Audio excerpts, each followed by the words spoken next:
Hello?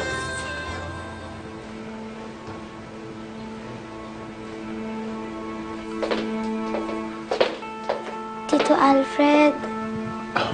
Gigi.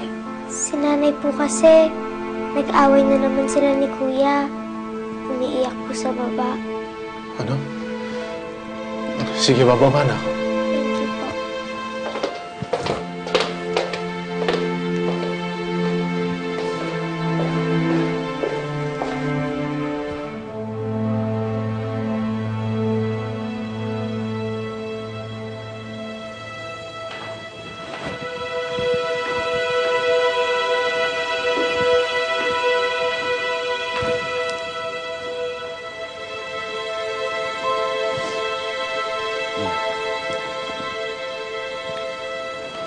Nag-away na naman daw kayo ni Jun.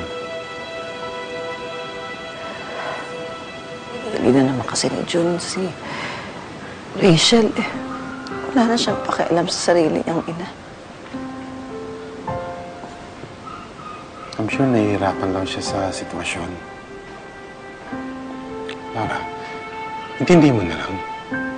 Kasal sila ni Rachel. Iniisip ko lang naman ang kapakanan ni Jun eh.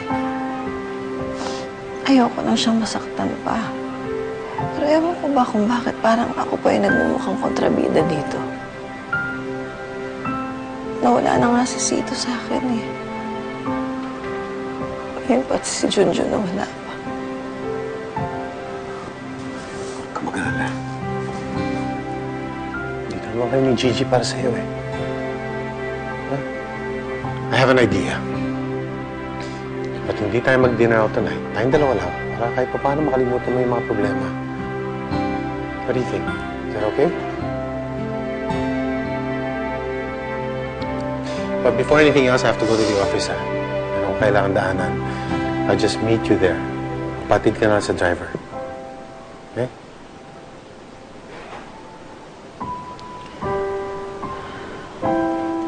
Salamat, Alfred, ha? Talagang parating nandito ka para sa akin.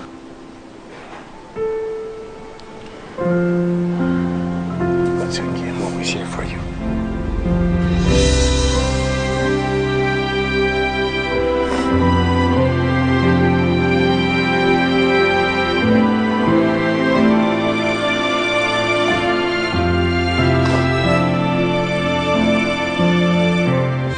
Hello, Alfred. Nandito na ako sa restaurant. Matatagalan ka pa ba dyan? I'm on my way. Traffic lang dito sa C5. O sige, mag-ingat ka lang sa pagmamaneho, ha? Okay, bye-bye. What do you want now, Santi? I just wanted to tell you that pinapabalik na ako ng magulang ko sa States. And, in fact, nakabili na sila ng ticket para sa aking flight. And, you don't need me, right? Hindi mo na kailangan dito. Wala nang silbi. Santi, paano si Baby 30? Kailangan ka niya. Akala ko ba si June ang totoong tatay? He's 30, right? So, you need him.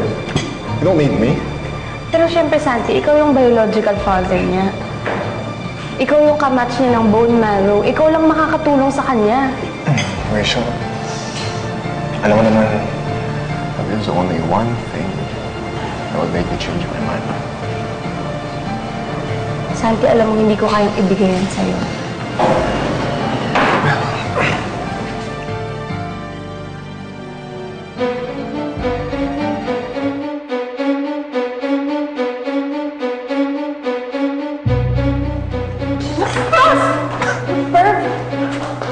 Yeah, I bet you'd like it. Nanay Laura! Babae ka, ha? Ilang beses akong pinagpalit ng anak ko para sa inyo. Pagkatapos makikipaglandian ka na pala? Hindi po, it's not what you think. Wala. Papalusot ka pa! Papalusot ka pa!